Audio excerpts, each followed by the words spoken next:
ಇಲ್ಲ ನಾನೇನಿಲ್ಲ, ನಾನು ಬೆಳಗಿಂದ ಸಾಯಂಕಾಲ ತನಕ ಸ್ವಲ್ಪ ಮೀಟಿಂಗ್ಸ್ ಅಲ್ಲಿ ಜಾಸ್ತಿ ಇದ್ವಿ. ಸೊ ನೆನ್ನೆ ರಾತ್ರಿ ನಾನು ಬಂದು ರಿಸೀವ್ ಮಾಡ್ಕೊಂಡಾಗ 11 ಗಂಟೆ ರಾತ್ರಿ ಆಗಿತ್ತು. ಅಲ್ಲಿಂದ ಮನೆಗೆ ಹೋಗಿ ಸ್ನಾನ ಮಾಡಿ ನಂಜನಗೂಡು ಬೆಳಗ್ಗೆ 5 ಗಂಟೆಗೆ ಹೋದ್ರು. ಆಮೇಲೆ ಮೈಸೂರಿಗೆ ಬಂದು ತಿಂಡಿ ತಿನ್ಕೊಂಡು ಮತ್ತೆ ನಮ್ಮ ಮೀಟಿಂಗ್ ಬಂದ್ರು. ನಾವು ಮೀಟಿಂಗ್ ಮಾಡಿ ಮತ್ತೆ ಬಿಜೆಪಿ ಮತ್ತು ನಮ್ದು ಜಂಟಿ ಅಧಿವೇಶನ ಇತ್ತು, ಸಮನ್ವಯ ಸಮಿತಿ 20 ಜನ ಇತ್ತು. ಅದು ಮೀಟಿಂಗ್ ಮುಗಿಸಿ ಆಚೆಗೆ ಬಂದಾಗ ಸಡನ್ಲಿ ಮೂಗಲ್ ಬ್ಲಡ್ ಬಂತು. ತಕ್ಷಣ ನಾವು ತಗೊಂಡು ಹಾಸ್ಪಿಟ್ಲಿಗೆ ಹೋದ್ವಿ. ಅಪೋಲೋ ಹಾಸ್ಪಿಟ್ಲಿಗೆ ಹೋದಾಗ ನಿದ್ದೆ ಇಲ್ಲದ ಕಾರಣಕ್ಕೋಸ್ಕರವಾಗಿ ಈ ತರ ಆಗಿದೆ ಅಂತ ಒಂದು ಬಂದ್ರು. ಸೊ ದೇವ್ರ ದಯ, ಭಗವಂತನ ಆಶೀರ್ವಾದ, ಶ್ರೀ ಮಂಜುನಾಥನ ಆಶೀರ್ವಾದ, ಆರೋಗ್ಯಕ್ಕೆ ಏನು ಸಮಸ್ಯೆ ಇಲ್ಲ. ಈಗಾಗಲೇ ಸೆಷನ್ ಅಲ್ಲಿ ಹಾಜರಾಗಿದ್ದಾರೆ. ಸೊ ಖಂಡಿತ ಸೆಷನ್ ಮೇಕೆದಾಟು ಪ್ರೋಗ್ರಾಮ್ ಇಂದ ಬೆಳಗ್ಗೆನೆ ಫ್ಲೈಟ್ ಬಿಟ್ಟು ಬಂದು ನಾನು ಹಿಂಗ್ ಬಂದೆ ಈಗ.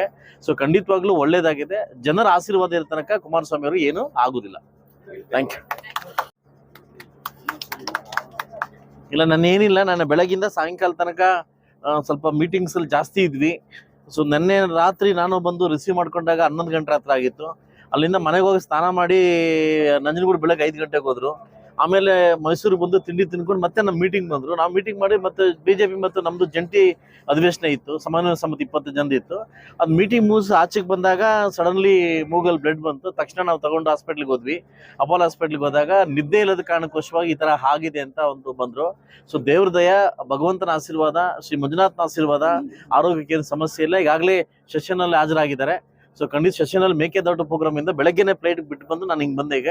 ಸೊ ಖಂಡಿತವಾಗ್ಲೂ ಒಳ್ಳೇದಾಗಿದೆ. ಜನರ ಆಶೀರ್ವಾದ ಇರೋ ತನಕ ಕುಮಾರಸ್ವಾಮಿ ಅವರು ಏನು ಆಗುದಿಲ್ಲ. Thank you.